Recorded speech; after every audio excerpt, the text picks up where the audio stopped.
Command pilot for the mission was Jim Lovell, already a veteran of the longest manned spaceflight, 14 days on Gemini VII. In the 4 days ahead, he would log more hours in space than any other man. His pilot was astronaut Aldrin. Just prior to the flight, the backup crew came over to me and said, Jim, you know who you're flying with? And I said, I think I do. My compatriot knows quite a bit about Rendezvous. He has a doctorate in the science of related subjects. And they said, you better not bust this one. Due to the extravehicular difficulties encountered in Gemini missions, the ability of men to perform work in space became one of the major questions raised by manned spaceflight experience. It was decided to test this capability more thoroughly on the final Gemini mission, Gemini XII. We had done research in underwater simulation of space conditions for some months. Now, for the first time, a flight crew will incorporate underwater simulation into their EVA work training. In an inflated pressure suit, astronaut Edwin Aldrin, pilot for Gemini XII, is weighted with 60 pounds of lead. He is positioned at the prepared Agena workstation by trained scuba divers.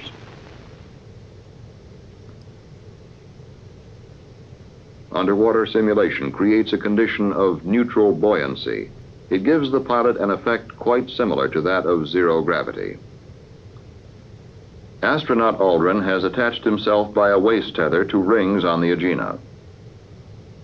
From past EVA experiences, we learned that astronauts spend far too much energy trying to stay in position while working. Waist tethers are one of the restraints that we are investigating for Gemini XII. The jobs now performed underwater by pilot Aldrin are those which will be done on Gemini XII. Attaching handholds, using a torque wrench to tighten bolts, making electrical connections, cleanup of his work area. In short, the type of jobs we know are basic to space station work. As he will during flight, pilot Aldrin has moved by handrails from the Agena workstation to the adapter area. He is now ending a rest period. We have carefully planned the rest periods of this EVA in relation to the workload. Leaning backward, pilot Aldrin tests another type of restraint used in the adapter area, special foot restraints. These are also called Dutch shoes by some people for obvious reasons. The chief advantage of underwater simulation is that it gives a training EVA pilot continuity of tasks.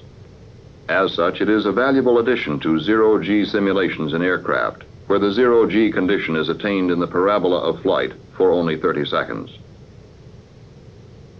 Pilot Aldrin and his backup crewman, Pilot Cernan, are able to simulate the entire EVA exercise of Gemini XII without a break, step by step from the beginning, as it is written in the flight plan.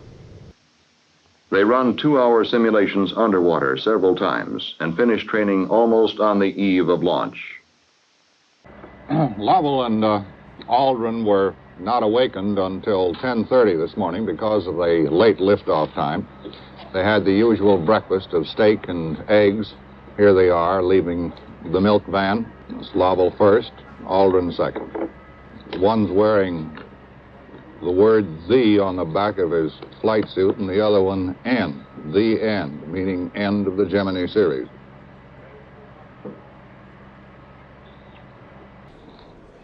This flight was originally scheduled to take off Wednesday, 2 days ago. They had some problems with the autopilot on the Titan, which is the booster that puts the spacecraft with the men inside into orbit.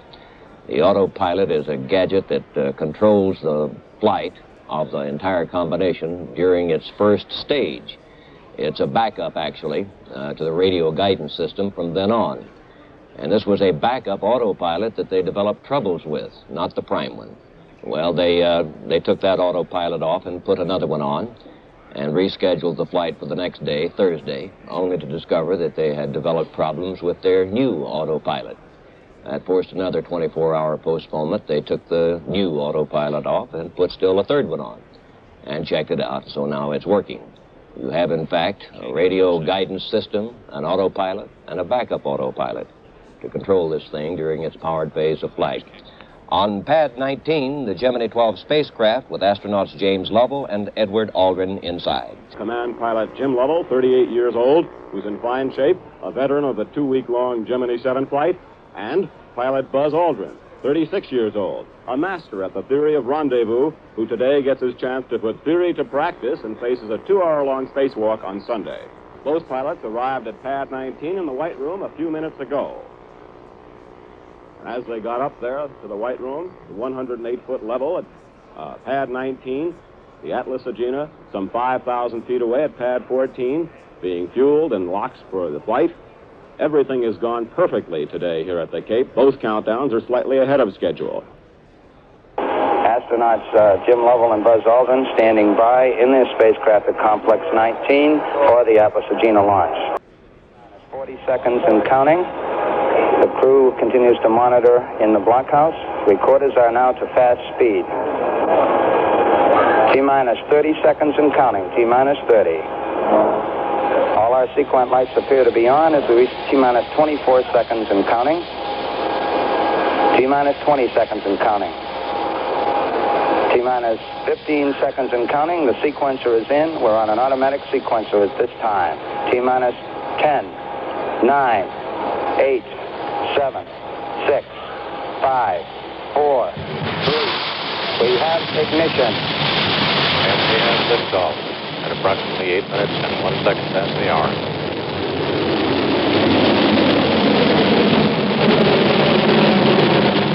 Everything appears normal up to now. Again, we had an Agena launch. We're very happy that this Agena worked perfectly. It was our target vehicle, of course, and we sweated down this launch just as much as our own. We have an official liftoff time of 7 minutes, 59 seconds past the hour. Buzz's workstation is on top of that Agena at this time. Yes, I think we would have been hard-pressed if we hadn't have had that Agena there to have accomplished and have come up with as many results as we did on EVA. And here goes Gemini 12. Beautiful sight. There just aren't any words to describe this feeling during the launch of this tremendous power underneath you just propelling you in the up. The thrill is just as great the second time as it was the first. At staging, it's been reported previously that pilots have been able to see a flash occur. On our particular flight, I was able to see 3 distinct flashes, one of them that occurred evidently right at ignition, and perhaps the other 2 were the result of the first stage coming apart. The first order of business after insertion into orbit would be an M=3 rendezvous, or rendezvous during the 3rd revolution. Maneuvers proceeded according to plan. A radar lock-on with the Agena was reported at 235 nautical miles.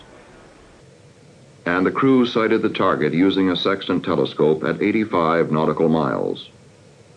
But as the distance decreased to 64 miles, the crew reported erratic radar response.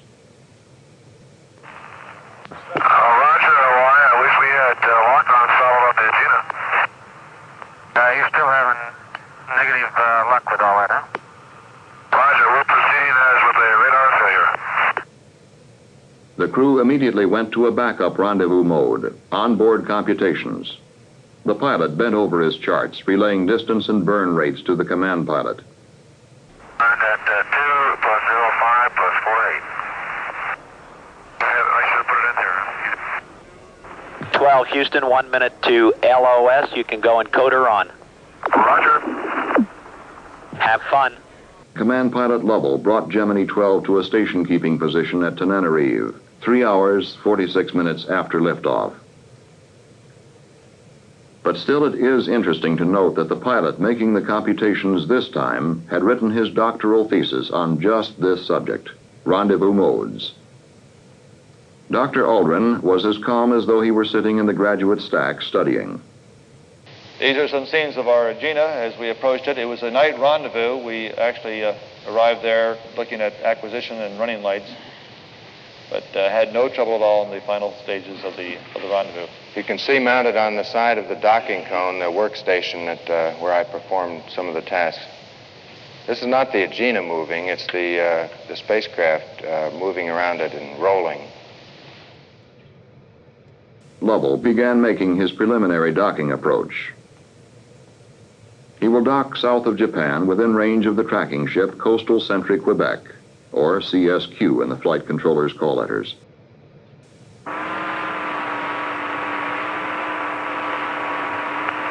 Is he docked, CSQ? That's negative flight. Okay. You satisfied with the Agena? Both vehicles are go. Okay. Let him know that. Okay. Gemini 12, CSQ. Roger, CSQ. We're giving you a go for docking.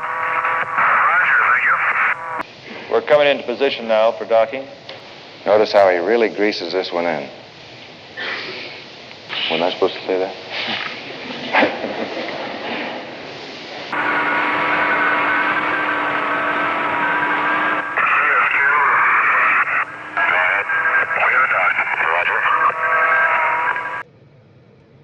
And now I'm sort of glad that we had a radar failure because it gave us an opportunity to use the backup charts that all the crews have been practicing quite a bit, but have not really utilized. Yes, I'd like to stress this is the first and only time that the primary rendezvous has ever been accomplished by use of backup techniques. All of the crews have become quite familiar with the procedures, and we've gone over them at the McDonnell simulator many, many times. But this is the only time that they've actually been used. And I might say that the solutions that we got were extremely close. I actually think that the maneuvers that we made were more accurate than those that were given to us by the ground. The subsequent corrections that we made after the initial transfer maneuver bore out just how accurately this initial maneuver was. As docking practice continued in the third revolution, Pete Conrad, the Capcom on duty, broached a problem to the crew. It concerned the Agena Primary Propulsion System, the PPS. The problem appears to be one that indicates a possible turbine pump problem. And we're going to give you a go a little bit later on as to whether you can make the PPS burn or not. There had been a momentary drop in the pressure in the thrust chamber of the PPS during insertion. It then returned to normal. But that 1 second drop in pressure was enough to bring the Gemini specialists onto the floor of mission control. The pressure drop could cancel plans for the PPS burn today, which would inject the docked vehicles into a higher orbit of 400 nautical miles. The decision came in the fourth revolution and was relayed through the Hawaii tracking station. 12, Hawaii, you're no-go at the present time on the PPS burn. The big burn, such as we saw on Gemini 10 and Gemini 11, was out for this mission. Mission Control came up with a substitute plan. It was this. Tomorrow, Gemini 12 would take photos of the solar eclipse over South America. Hawaii bid them good night on the fifth pass and summed up things to this point pretty well. Been kind of a busy day. Thanks much. That about does it. And flight says to tell you good night. Gemini 12, this is Canary Capcom. Canary, this is 12. Well, loud and clear, I'll be. You're loud and clear. Good morning. Did you have a good sleep? Oh, so, not bad. 2 solid hours sleep, they said. This has been the pattern of past flights. You doze off and on during the first night and settle down to regular sleep the next night.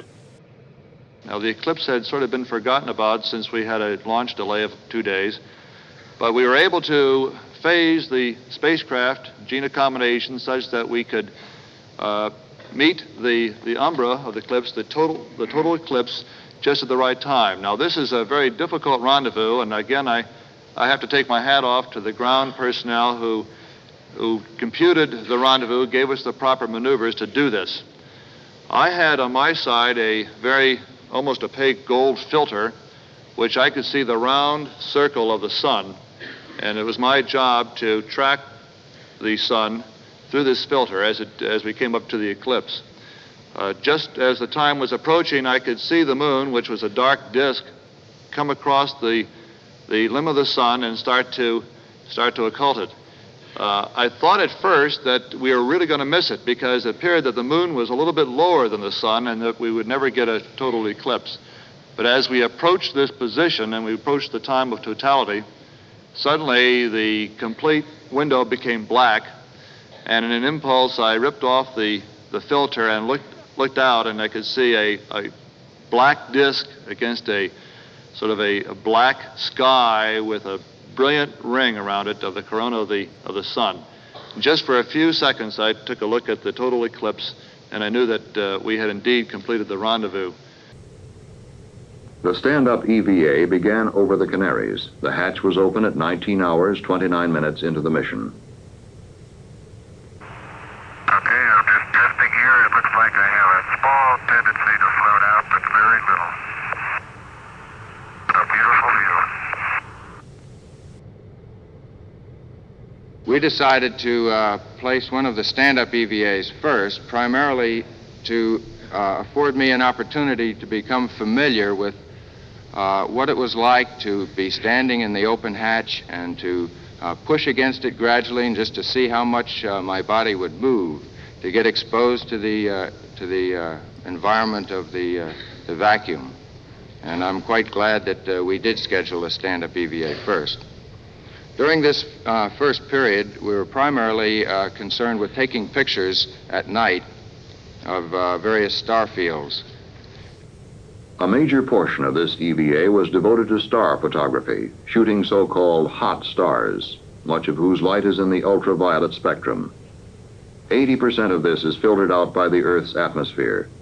From Gemini, astronomers can study data unobtainable from the Earth. In the day period between the two night periods, I used this to familiarize myself with the zero-G environment. What I was doing during this day period was recovering a micrometeoroid experiment that was attached on a retro adapter behind the cockpit. I mounted the camera that took some of our pictures, and I did this several times just to become familiar with this task.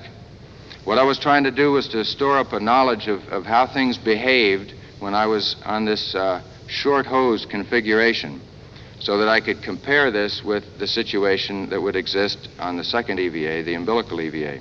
There was also preparation for the Umbilical EVA of the following day. A portable handrail was installed from spacecraft hatch to the cone of the target docking adapter. It was left in position to be used Sunday. After 2 hours, 28 minutes, the hatch was closed and the crew was repressurizing their cabin over Canton Island. Jim Lovell reported, "It was a pretty good exercise, and I'm starving to death." The flight director was obliging. Neat period for you starting at 2300 to 2350. Sunday morning began rather abruptly, shortly after 3 a.m. by the clocks at Manned Spacecraft Center. Flight Director Krantz woke the crew about an hour and a half early to check out fuel cell operation. He took one bulky stack off the line. The crew was then invited to nap a little longer. Waking up early for one reason or another would be a feature of this flight. But the crew seemed to like keeping a farmer's hours. They declined sleep and went to work, taking another bite out of the 14 experiments of the mission. On the 27th revolution over Carnarvon, a go was given for the Umbilical EVA and space work. EVA began over the South Pacific beyond contact with the ground. Mission Control could only wait it out until the spacecraft passed over the States and into tracking range. How was it going? Onboard cameras show us that it was going pretty well indeed. Pilot Aldrin moves out the hatch along the portable handrail, which he had installed during the stand-up EVA the day before. I then moved up to the Agena area and made use of the waist tether restraint system that we had devised. This consists of two flexible tethers that were attached to my parachute harness.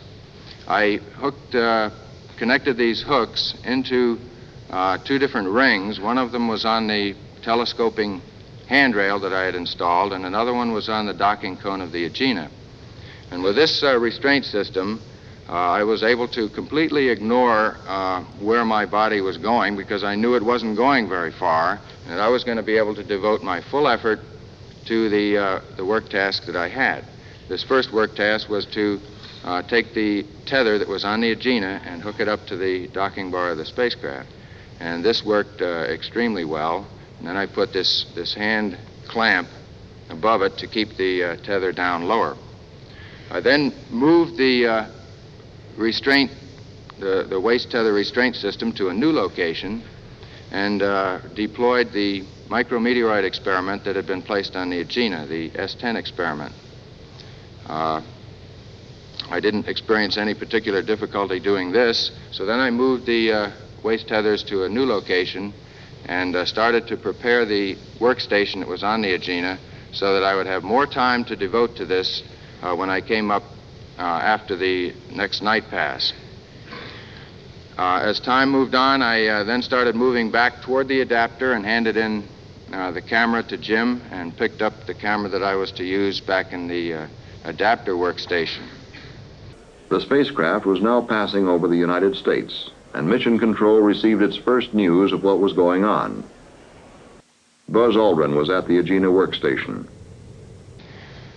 Back in the adapter, we had rigged up back there several different connectors and hose connections and hooks and rings, just basic tasks to be done, not necessarily to say that these were important tasks, but to evaluate the restraint system that we had established back there, these foot restraints, or golden slippers as they're called.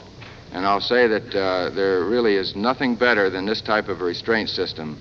The situation is very similar to just being in 1G environment. The only difference is that the things that you're working with your hands tend to move around in a way that they don't in 1G. After establishing that these foot restraints were as good as we had hoped that they were going to be, I then took my foot out of these and did some work on the waist tethers back there. After finishing up at the Agena workstation, Aldrin makes his way along the handrails to the hatch and a rest period. The next assignment is use of a torque wrench on a bolt.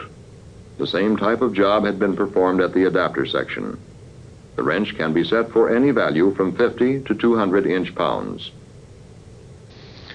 The next day pass was spent up on the Agena using a torque wrench to see just how well the waist tether and the 2 feet, I'd hook up the waist tethers. This would give me a 2-point support. And then as I would push my hands against what I was working with, my feet would come in contact with the Agena, and this gave me a very excellent 4-point of contact. And with these 4 points, I was able to counteract any torque forces that were created by any particular work task that I was doing. He had performed 19 tasks, 12 at the Agena station, 7 at the adapter. A good EVA work session.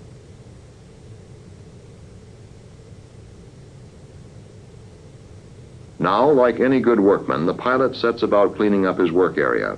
Okay, he said, workstation is clear. First, I think we learned the great value of a restraint system. In order to perform an EVA, we first must take the time to set up a restraint to the body that will substitute for the 1G that we have down here where our feet are in contact with the ground. The second lesson that I think we learned concerns the value of the underwater training that we had. As he got back in, Jim Lovell greeted him with, "Okay, here's your seat, Buzz. That's it." Gemini 12, Houston Capcom, 1 minute to LOS. New EVA record, beautiful job. That new record was 2 hours, 9 minutes on Umbilical EVA. Command Pilot Lovell undocked from his target vehicle 47 hours, 31 minutes from liftoff. He was between stations, between Carnarvon and Canton Island. Command Pilot Lovell is backing off slowly from the target vehicle, pulling on the 100-foot Dacron tether attached to his spacecraft during the Umbilical EVA. He will now attempt to extend this tether until it loses all slackness and becomes taut. As expected, that takes a bit of doing at first. The tether whips back and forth, and develops loops.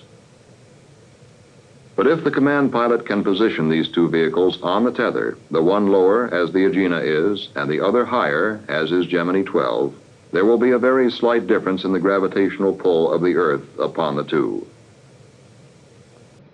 We had the task of doing a gravity gradient type of exercise, which utilizes the differential gravitational attraction of two bodies in a vertical position above the Earth in attempting to stabilize these bodies in a vertical position. It's actually a matter of station keeping without using any fuel. We're separating from the Agena now and pulling out the Agena tether. The Agena is being held vertically with respect to the Earth. The dipole, the long antenna you see sticking out, is in the direction of travel. About this time, we had a little thruster problems, as you might know. Both 2 and 4 thrusters were out, and every time that I wanted to pitch up or yaw, I would roll. And it really got to be quite frustrating. I got mad at it occasionally because I couldn't do anything. Every time I wanted to do something, I'd always roll. But we finally, through a learning curve, determined how to handle this situation by using a maneuver thruster, actually beeping a little bit to bring it around and counteract this roll. As we separated from the Agena, we had actually placed it in a vertical position, and we separated the Agena. We were a little worried that perhaps the control system might give us some trouble, but it didn't. Now, in our practice down at the Cape, Buzz was going to control attitudes, and I was going to control translation. And the idea was to maintain this position, and as soon as all the rates had stopped, we were going to let everything go and see if indeed the gravity had captured us in keeping this position going around the Earth. Well, our first attempt at attitude control was very poor, and we decided to leave attitude go and we'd just try translation. And occasionally the tether would disappear, or the Agena would disappear completely, and the tether then would loop around, and we were sort of worried that perhaps we'd get a tangle on an antenna or something of this nature. But this didn't occur, and as the daylight wore on and we got to nighttime, we heard Houston call and say, "You have 3 minutes tonight. Do you want to stay with the tether or don't you?" And after some discussion among us, we said, "We'll give it a try." So we went on to the night period with the docking light on, the tether shining very brilliantly. We could see the Agena now, and slowly but surely the tether tautened up, got tight, and we thought at first that we were indeed captured. But as the night wore on, the Agena slowly came up to the horizon, and we were in a very, very slow spin. So the next day, we gave it another try, brought it back up again, Buzz getting the slide rule out, making a few fast calculations. And we again got above the Agena, maintained this position, and it appeared to us now that our rates had indeed dampened. And we left it go for the next 2 revs, and finally we let the Agena go too, and there we were, 2 dead vehicles captured by gravity in a vertical position going around the Earth. When a gravity gradient is established, you should end up with a periodic oscillation back and forth. And the situation we were faced with initially was that we were in rather poor position to determine just how much velocity we should put in. To give you an idea of how much, what the tolerances are, it's on the order of 1/4 of a foot per second accuracy is required at this stationary point in order to keep the vehicles from tumbling all the way over and starting a spin. As the period or the amplitude of this motion gets larger, the total time period also increases. And this is why it wasn't until near the middle of the night pass that we discovered that we were approaching this position where we would go unstable. If we hadn't have maneuvered at this point, we would have definitely gone into a very slow spin and gone down below the Agena. So we had to take some action at this point. I might add that initially the tether was quite loose, and occasionally we would bounce against the end of it. I was very surprised at how quickly, and this was at 10 to 15 minutes, the tether seemed to damp out these oscillations and gradually assume this taut position. we'd been led to believe beforehand that this might take several revolutions before this would happen. At the end of, well, we had a total of 3 orbits that we were doing this, and during the last revolution, we released the Agena's attitude control system, and it started a slow roll and started some gradual pitch oscillations, and it became much more difficult for us to see just what our position was. It seemed as though the total amplitude or total swing tended to increase after we'd released the Agena's attitude system. As the first day wore on, our tether became more taut. We started to separate from the Agena, and darkness was coming up not in the not too distant future, so we were making a decision at this time to whether to stay on the tether or to get off of it, and of course we decided to stay on. You can see the twisting that's present in the tether, and this gives you an idea of the fact that we weren't able to maintain the position that we really hoped to. We were continually moving around throughout this entire period. Now Gemini 12 is in its second daylight pass of this exercise. Jim Lovell has his tether extended and taut. He turns off both spacecraft and Agena control systems. The tether remains taut.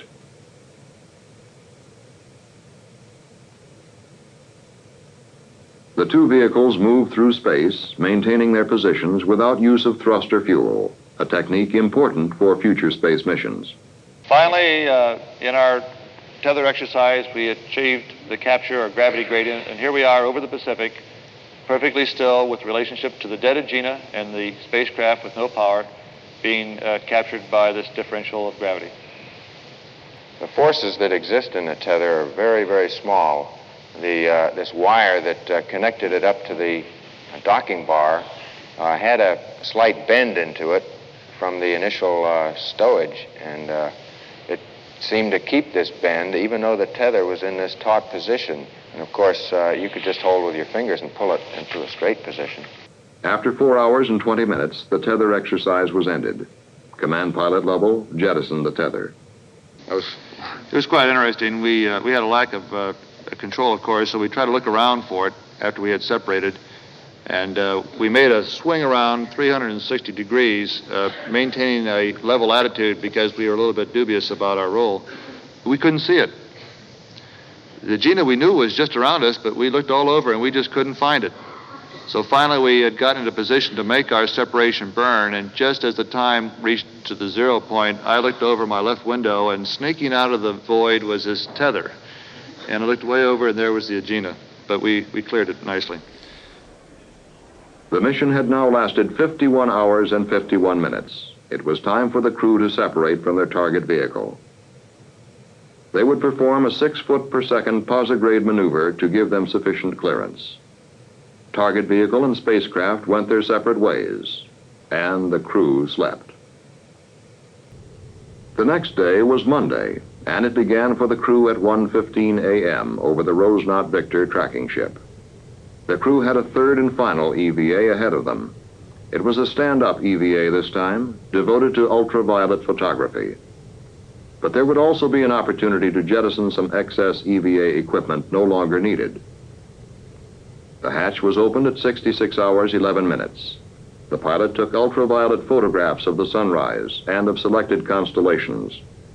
And this was taken with a 5-millimeter wide-angle lens, the lens similar to the one in the EVA, of the entire United States, starting with Baja California, going across the western part of the United States and ending up in the Texas area, and I think we've got as far as the Texas area, then we stop.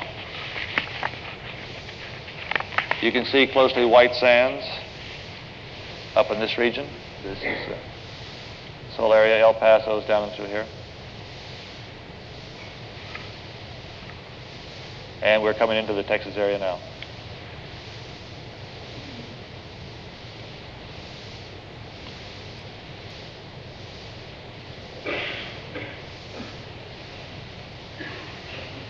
We are looking closely now for Houston, since most of the time that we've gone over it, it's been cloudy.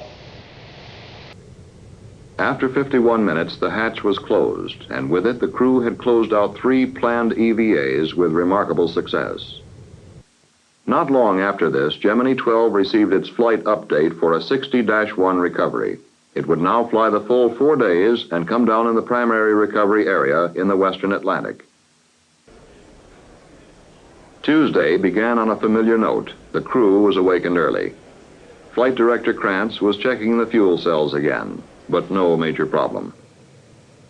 Although the more dramatic segments of flight were behind Gemini 12, the crew was quite busy completing outstanding experiments. A preliminary retrofire time of 94 hours was transmitted to them. Gemini 12 was making its last pass over the Canaries and the last pass of the Gemini program. There were brief words with other old friends: Kino, Nigeria; Tananarive, Carnarvon, Australia. All aircraft are on station as of 1849 Zulu. Network SRO. Go, SRO. Roger, I have an IP for you from our computer. Okay. Recovery? 24 degrees, 44 minutes north. Flight, understand me. The prime recovery ship, the USS Wasp, was on station some 600 miles east of Cape Kennedy as the retro rockets fired. The Wasp waited, as she had on 4 other occasions, for Gemini 4 and Gemini 6, for 7 and Gemini 9. Slightly more than 30 minutes to wait, with her helicopters scanning the sky. The spacecraft is entering the Earth's atmosphere at 400,000 feet. We have a chance to make the last ride down with the crew, looking out the pilot's window.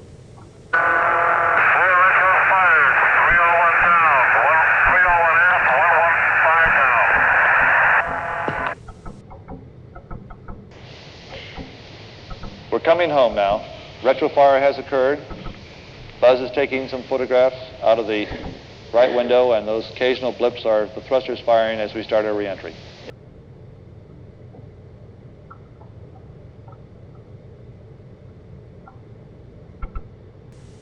Heat of reentry becomes intense. Particles flake off the ablative heat shield and fly onto the window.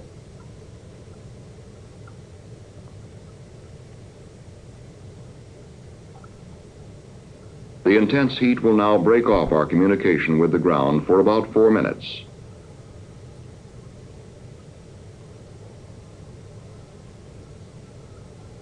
You can see the glow from the reentry building up about in this region.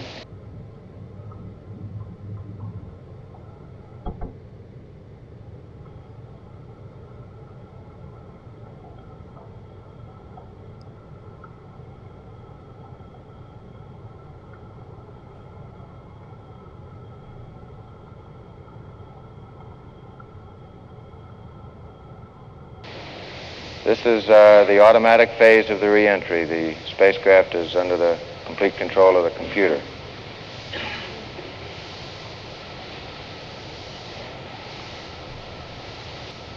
There was a period in there when we reached about 6 Gs that I was no longer able to keep the camera right up against the window.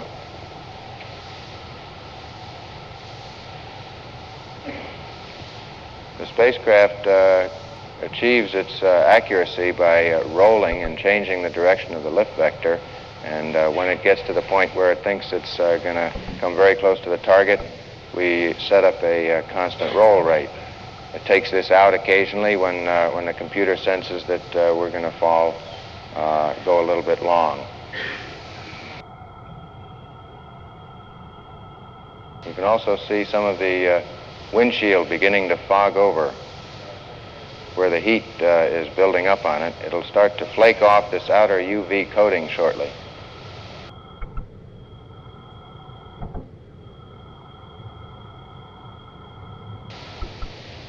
As brilliant as this looks, the film just didn't capture the entire glow as we saw it.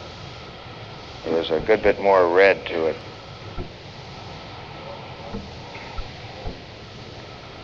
Notice the window starting to bake and the film on the outer side starting to crackle.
We are midway across the continent, near the Mississippi Delta.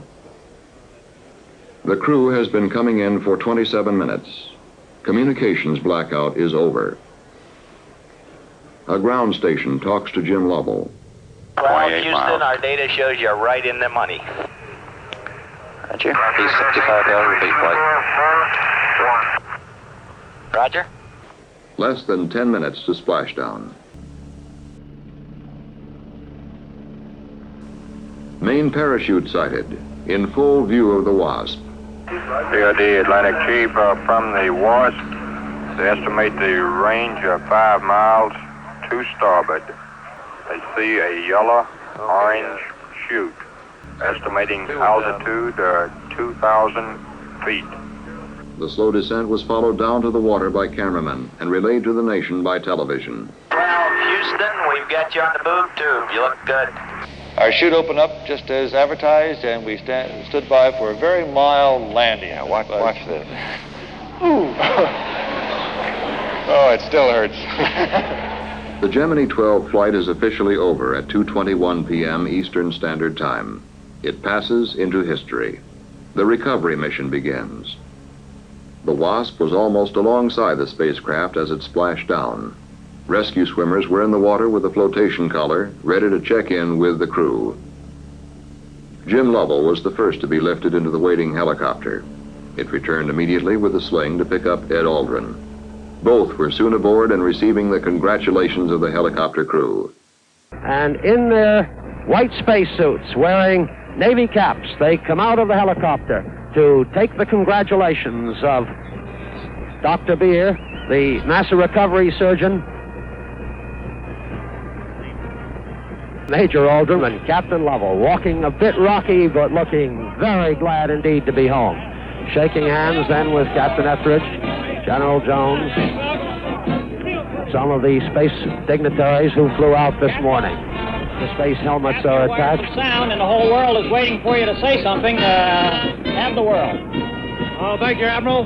I think Buzz and I are both happy to end the Gemini program with another success. I hope that we can continue this in the space program. Buzz?